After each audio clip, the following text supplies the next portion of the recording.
Dans l'atelier 1. Donc l'atelier 1 n'a pas fini. Dans l'atelier 2, trafic maritime, oui. Atelier 3, oui. Atelier 4, parfait. Donc c'est bien le 1 qui est en retard. Ça se confirme. C'est sur l'énergie.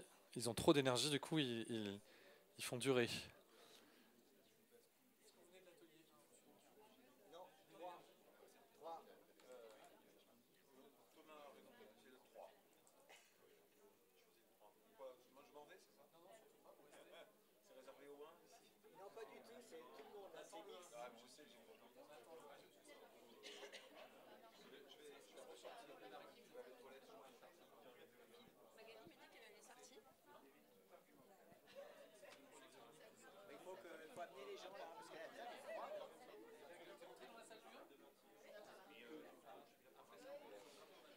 Bien. Alors, l'assemblée, c'est un tout petit peu clairsemé, mais c'est normal. On est jeudi soir, il est un petit peu tard, c'est l'hiver, donc c'est tout à fait compréhensible. Donc, vous n'en avez que plus de mérite à être resté jusqu'ici, et je tiens à vous en féliciter. On va commencer un petit travail de synthèse rapide. On se dit que de toutes les façons, on termine à 20h30 au maximum pour avoir le temps d'aller boire un verre.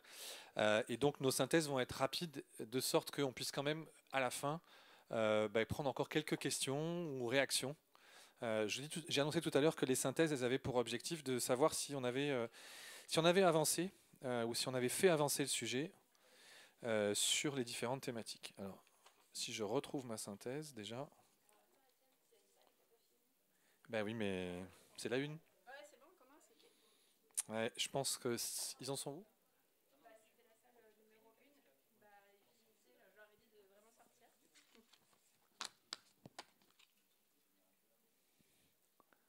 Alors on peut décider, hein, parce qu'on est là, c'est nous qui décidons. Est-ce qu'on les attend, est-ce qu'on les attend pas?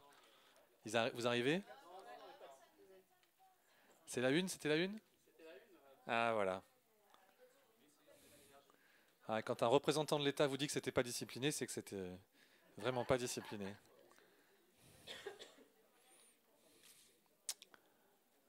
Bien. La salle 1 revient. Vous étiez en salle 1, Madame Chardin?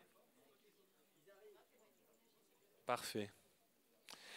Alors, on va les laisser s'installer et souffler tranquillement. Et donc, on va commencer par l'atelier numéro 2, si on peut revoir la diapo. Voilà. Donc, on va démarrer par la synthèse sur l'atelier numéro 2 qui s'intitulait Des bateaux dans la ville, pour l'interrogation, l'avenir des croisières et du trafic maritime. 4 intervenants, je vais faire une synthèse en quelques points, 4-5 points, très bref.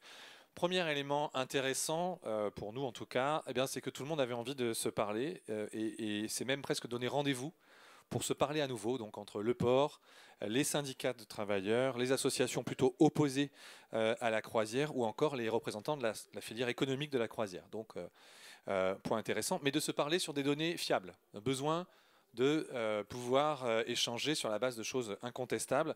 J'ai donné à cette occasion une information que je vous donne à tous. Si vous souhaitez, si vous en exprimez le besoin, vous en ressentez le besoin, vous pouvez, dans le cadre du débat public, demander la réalisation d'une expertise complémentaire sur un point controversé, un point sur lequel vous souhaiteriez être éclairé, et nous transmettrons dans ce cas-là cette demande d'expertise complémentaire. Et on a vu que dans l'atelier sur le trafic maritime, il pouvait peut-être y avoir des sujets qui pourraient être effectivement donner lieu à une expertise complémentaire. Ça, c'est à voir. Le deuxième point, le constat est quand même qu'il y a des efforts, des engagements, des plans d'action sur ces questions, notamment sur la pollution de l'air, mais pas seulement, autour du trafic maritime, notamment l'électrification des postes à quai, de façon à ce que les bateaux, lorsqu'ils sont à quai, ne consomment pas de carburant, mais d'électricité. Plusieurs questions sur le rythme, en fait, de cette évolution vers les améliorations. On a précisé un peu, notamment les années auxquelles ces postes à quai seraient électrifiés et sur d'autres points également. Le troisième point, pour être vraiment rapide, c'est qu'un terme est revenu très fréquemment, c'est le terme de sobriété. Pourtant, on n'était pas dans l'atelier 1, on était dans l'atelier 2. Mais ce thème amenant un certain nombre d'acteurs à dire finalement, est-ce qu'en mer, on ne peut pas aussi envisager ce qu'on nous demande à terre et sur bien des comportements, à savoir de redire les besoins. La sobriété, hein, c'est ne pas faire quelque chose sans passer, et du coup ne pas dépenser les ressources ou l'énergie pour le faire. Et là, on a vu un certain nombre d'intervenants dire finalement ce serait logique qu'on applique aussi au trafic maritime cette logique-là. Le port a répondu plutôt non, c'est-à-dire moi je suis port, si un bateau me demande de venir à quai et que je peux l'accueillir, je dois l'accueillir. C'est une question de loi. Et donc, je ne peux pas de moi-même réduire le trafic. Ce qui veut dire qu'un certain nombre d'acteurs ont dit, ben, dans ce cas-là, qui est-ce que c'est les instances internationales? Est-ce que c'est l'État qui doit envisager de réduire ce trafic? On a eu un exemple sur les îles d'hier qui a été donné par M. Maioli. Les îles d'hier, les collectivités ont demandé aux bateliers en fait, qui amènent les touristes sur les îles de réduire de 12 000 passagers par jour à 8 000. Et ça a été fait alors que ces armateurs sont concurrents. Ça a été fait, mais en l'occurrence, il indiquait que bah oui, ça a été fait, mais à la fin, les 4000 qui ne viennent pas avec nos bateaux, on les retrouve quand même sur les îles à la fin potentiellement. Donc ils sont venus d'une autre façon. Comment ils sont venus? En tout cas, ils disaient attention, la nature a horreur du vide. Et c'est pas seulement en réduisant l'offre qu'on a un résultat, il faut aussi travailler sur la demande. Et enfin, le dernier point sur ça, c'est l'horizon de temps. À quel moment est-il possible que la croisière, alors on a un peu plus parlé des croisières sur ce dernier point, mais on a parlé de beaucoup de trafic avant, est-ce qu'elle est décarbonable ou non décarbonable? Et là, on a une vraie vision, des visions très très contrastées, clairement qui s'opposent. Pour une partie des participants, les croisières sont décarbonables. On peut l'imaginer avec la voile, avec l'hydrogène vert, avec un certain nombre de choses. Peut-être pas tout de suite, mais on peut commencer tout de suite et ça arrivera. Et donc, si on décarbone la croisière, eh bien, on peut se permettre de continuer à la développer ou en tout cas à ne pas la réduire. Pour d'autres acteurs, non, la décarbonation, ce n'est pas envisageable réellement pour les croisières. Et surtout, en fait, dès aujourd'hui, c'est peut-être le champ, parce qu'on sait qu'il n'y a pas de perspective de court terme de décarbonation, ben c'est peut-être le champ qui consomme beaucoup, qui consomme d'ailleurs pas que du carburant, qui ne fait pas que des émissions de pollution, qui consomme beaucoup de ressources autres. Ça a été une intervention un peu finale de la discussion. Et donc, agissons maintenant plutôt pour décarboner tout de suite en substituant, c'est-à-dire finalement en arrêtant la croisière progressivement, pas nécessairement contre les emplois, bien entendu, mais en réduisant et pour sortir de ce domaine qui est finalement un domaine moins important en termes d'intérêt socio-économique et donc qui est substituable tout de suite et qui aurait cet arrêt-là dans le champ de l'ensemble des navigations serait le plus efficace à court terme. Voilà pour la synthèse et je vais tout de suite passer la parole à Dominique Delosière, autre membre de la commission particulière, pour la synthèse de l'atelier 1. Donc bonjour à toutes et à tous, je fais la première partie, on va le faire à deux voix, et Dominique la seconde. Donc pour restituer les échanges qui se sont passés dans la première partie sur les questions énergie marine, on a posé un constat assez global de l'état des lieux du système énergétique en France, et puis la place de la Provence-Alpes-Côte d'Azur dans le système énergétique, production, consommation et quel était cet équilibre. On a abordé tous les types d'énergie, notamment le nucléaire, et les questions de sobriété et d'efficacité ont aussi été abordées, ainsi que l'emprise au sol de l'éolien marin, ce qui a permis d'alimenter aussi les échanges dans la seconde partie. Et je laisse Dominique en parler. Merci. Dans la seconde partie, on a abordé les sujets sur la sobriété, sur l'efficacité aussi de l'énergie et aussi, surtout, il y a eu une discussion très intéressante sur la préservation des milieux versus le développement des énergies éoliennes et la sortie des énergies fossiles. Et c'est ce qui a un petit peu marqué la seconde partie de notre atelier. Et aussi beaucoup de questions sur la sensibilisation.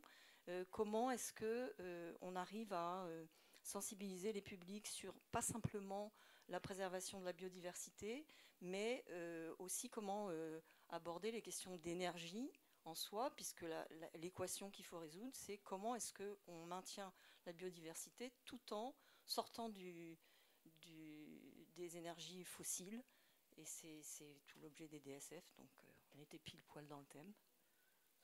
Merci beaucoup Dominique. On va passer à l'atelier 3 et c'est Sophia qui va en faire la synthèse. Oui, Merci Étienne, bonsoir à toutes et tous. Donc dans cet atelier 3, on a travaillé pas mal finalement les recommandations, les préconisations, mais juste un mot quand même sur les questions générales qui ont émergé de nos discussions. C'est posé assez fortement et dans les deux groupes la question finalement de la démocratisation versus un peu la réglementation, c'est-à-dire faut-il démocratiser l'accès à la mer, l'accès aux lieux touristiques, etc. Ou au contraire faut-il aller vers plus de réglementation, d'encadrement pour finalement préserver la biodiversité. En termes d'actions du coup à mettre en œuvre et de préconisation, il y a un gros volet qui porte sur des actions de formation, de sensibilisation, en partant du constat qu'il y avait de plus en plus de terriens qui devenaient finalement des mériens, et du coup qu'il y avait des pratiques récréatives qui se développaient de plus en plus avec le bateau, l'usage des locations, etc., et qui nécessitaient finalement des temps de formation, d'appropriation, puisque en connaissant mieux la mer, on l'appréhendait, on appréhendait ses enjeux dans leur diversité, et du coup on la protégeait mieux aussi finalement. C'est posé aussi la question des questions de natation, des piscines, de la rénovation des piscines, pour aussi développer les usages, éviter la peur de la mer et là aussi aller vers plus de connaissances de la mer. Enfin, les actions de pédagogie aussi, les avoir pour les publics jeunes et non jeunes, parce que finalement a été émis le fait que les publics jeunes n'étaient pas forcément les plus problématiques, et les actions touristiques, c'est-à-dire est-ce que la sensibilisation, elle peut passer aussi par les navettes, tous les flux touristiques qui circulent et qui peuvent faire aussi cet effort de pédagogie et de connaissance de la mer. En termes d'action un petit peu plus globale, quelques propositions ont été émises. Donc aussi le fait de travailler la pollution à la terre, finalement, de travailler aussi toutes les pollutions qui sont sur terre, notamment les voitures, les hydrocarbures, de renforcer les moyens, que ce soit les moyens financiers, finalement, pour protéger la mer, mais aussi les moyens de contrôle, sur notamment les usages récréatifs dont il a été beaucoup question. La question de la transition énergétique, finalement, le constat était partagé qu'en termes de mobilité à terre, on commençait à aller vers une transition énergétique. Ça rejoint un peu ce qui a été dit dans le groupe d'Étienne, mais que finalement en mer, cette transition, elle avait un peu du mal à pointer. Donc le fait d'aller vers ça et d'encourager cette transition. Et puis des actions plus globales pour pas se cantonner uniquement sur la plaisance, mais aussi travailler globalement comment on préserve la biodiversité dans l'organisation d'événements culturels, sportifs, la restauration aux alentours de la mer, les croisières aussi au large, etc. Comment finalement les critères environnementaux, ils doivent avoir un peu une vision à 360. Et enfin, des discussions, je le disais tout à l'heure, sur la réglementation.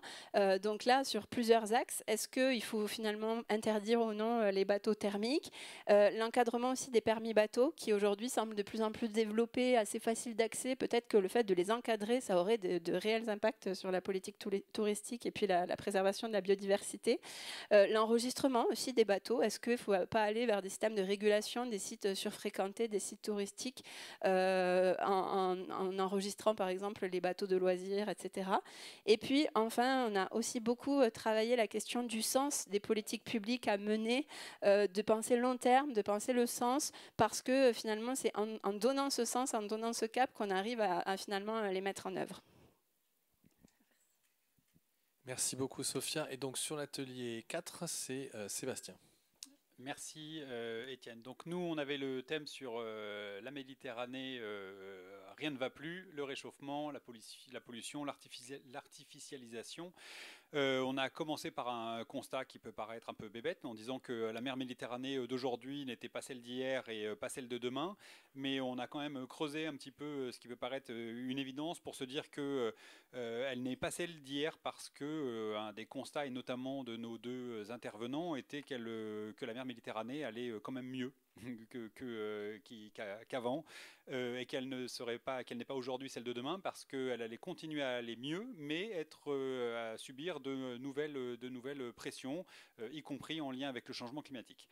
Donc on a creusé aussi les questions de type de pollution en faisant le constat de la pluralité de ces pollutions, qu'elles soient sonores, des rejets depuis la terre, des micropolluants. On a pas mal parlé des questions de plastique. On a aussi parlé des questions de lien avec l'air et la pollution de l'air et ce lien avec la pollution de l'eau qu'on n'avait pas entendu mais qui paraît être une affaire assez sérieuse.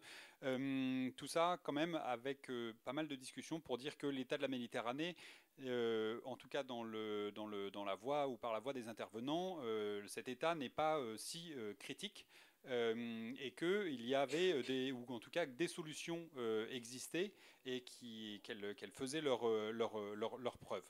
On retient aussi une citation qui était assez importante et qui est revenue, je le dis, 2 fois dans chacun des ateliers. Le besoin en tout cas la nécessité de ne pas réduire l'état écologique de la Méditerranée à l'état du Vieux-Port.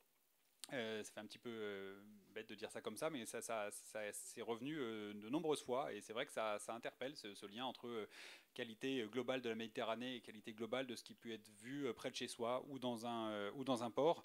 Le constat, là aussi, via les questions et les intervenants, c'est de dire que les mesures qui sont mises en place ces dernières années ont soit prouvé leur efficacité, soit avaient besoin, en tout cas, d'être suivis, de faire l'objet d'évaluations pour pouvoir être adaptés aux besoins, et que tout ça était lié, bien évidemment, à des chantiers de recherche qui étaient en cours, qui étaient à renforcer. Toujours se dire que l'état de connaissance, y compris en lien avec la pollution, était en lien avec un suivi étroit de la Méditerranée dans son ensemble. On a parlé aussi comment parler pollution, état de la Méditerranée, en s'intéressant uniquement à la façade de la France et sans s'intéresser à l'ensemble de la Méditerranée, y compris à nos voisins les plus proches, que ce soit l'Italie, l'Espagne, mais on allait jusqu'à parler des pays en face, en Afrique du Nord. Voilà, donc je dois dire quand même que par certaines ou certains participants, les interventions des 2 intervenants ont été jugées pragmatiques, parfois même plutôt très optimistes. Merci beaucoup. Bien, merci beaucoup pour tout ça. Moi, le sentiment qu'on peut avoir, c'est qu'il y a quand même beaucoup d'éléments de constat, et aussi quand même dans certains ateliers des pistes un peu de propositions intéressantes. Alors avant, je vous laisse réfléchir à la question que vous avez posée. Pendant ce temps, quelques secondes pour vous indiquer un point important.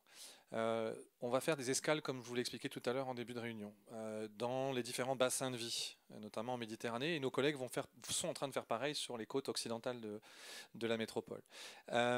Au mois de mars, c'est-à-dire à peu près aux 2/3 du débat, sur 2 journées, le 16 mars d'abord et ensuite tout début avril, je crois, on va essayer de rassembler des groupes justement émanant de chacune des façades, pour essayer de les rassembler en 5 endroits différents. Alors vous allez me dire pourquoi 5 alors qu'il n'y a que 4 façades, parce qu'on va donner aussi la chance à des gens qui n'habitent pas sur les façades aussi de participer.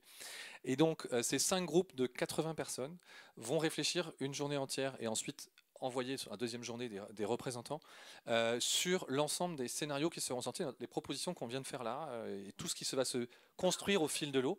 Et ils vont travailler ensemble, donc sur chacune des façades, mais en même temps et en lien les uns avec les autres, pour essayer finalement d'évaluer ces scénarios et d'essayer de peser un petit peu, de les affiner tous ensemble en tant que représentants finalement de la société dans toute sa diversité.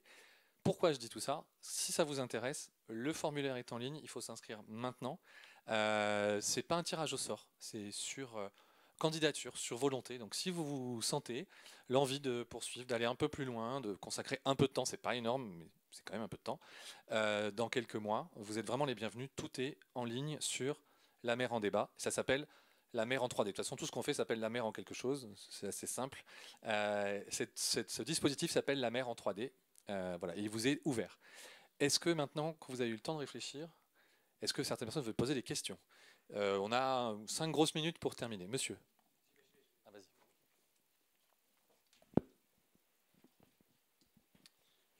Oui, merci beaucoup. Je voulais savoir du coup quelles étaient les conclusions, comment vont être utilisées les conclusions des débats par la suite, parce que certaines personnes avec qui on travaille ont plus de 60 ans et ont déjà travaillé sur ce genre d'opération de démocratie populaire, et finalement, à la fin, ne retrouvent pas tout ce qui a été proposé par les citoyens. Donc c'est une question importante, je pense. On a beaucoup parlé aussi de régulation et de réduction de flux. Et je voudrais poser la question aux personnes qui travaillent sur le parc national. Est-ce qu'il serait possible d'utiliser ce flux de personnes qui sont intéressées du coup de plus en plus par la mer, apparemment, pour réaliser des activités qui ne seraient pas uniquement récréatives, mais plutôt régénératives? Ou est-ce que finalement, la nature, elle a juste besoin que l'homme la laisse tranquille?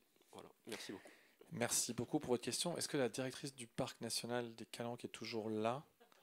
Oui. Donc je vous donne la parole. Vous avez le temps aussi de réfléchir à votre réponse, le temps que je réponde à la première question. Et peut-être aussi, je crois qu'il y a la Côte Bleue aussi qui est là. Ouais. Parfait, donc vous pourrez aussi éventuellement répondre. Alors sur le premier point, je vais faire très court, mais c'est une question évidemment fondamentale et elle est souvent posée.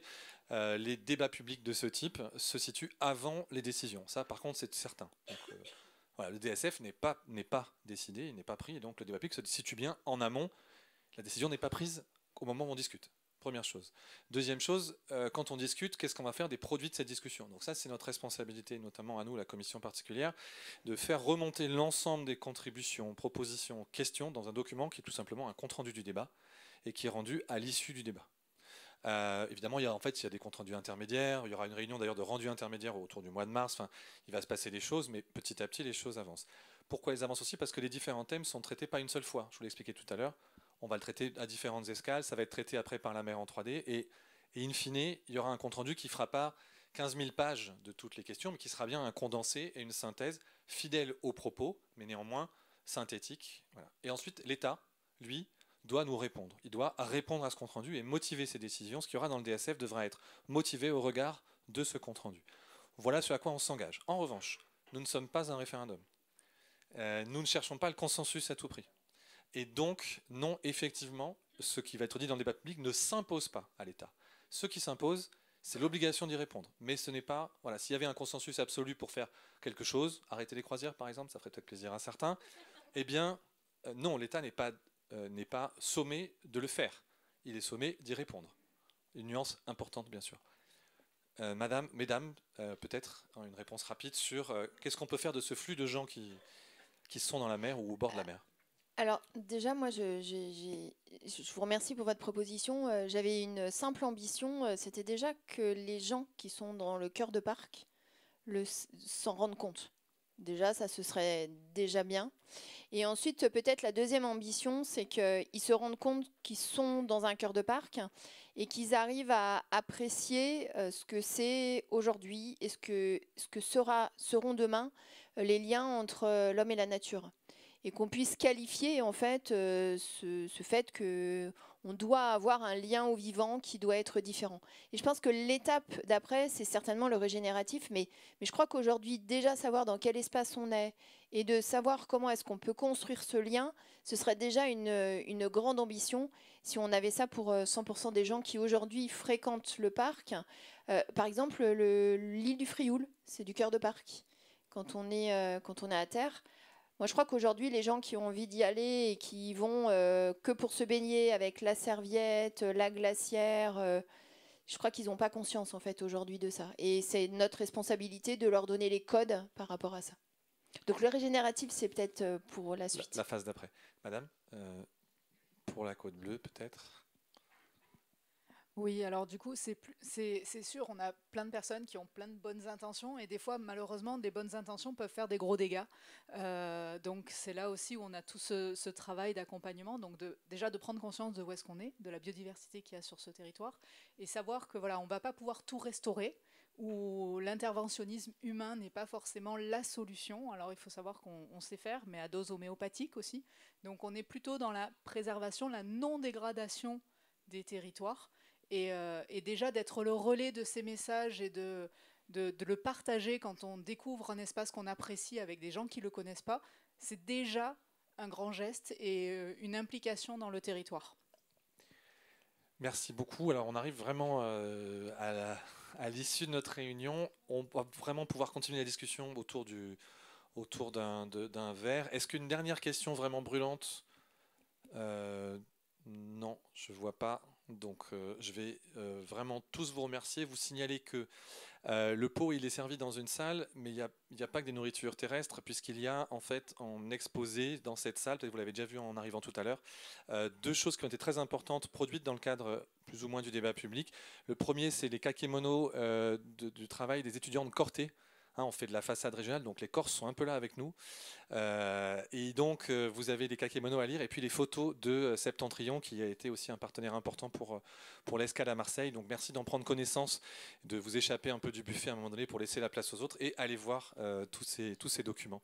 Un grand merci à vous et une bonne fin de soirée.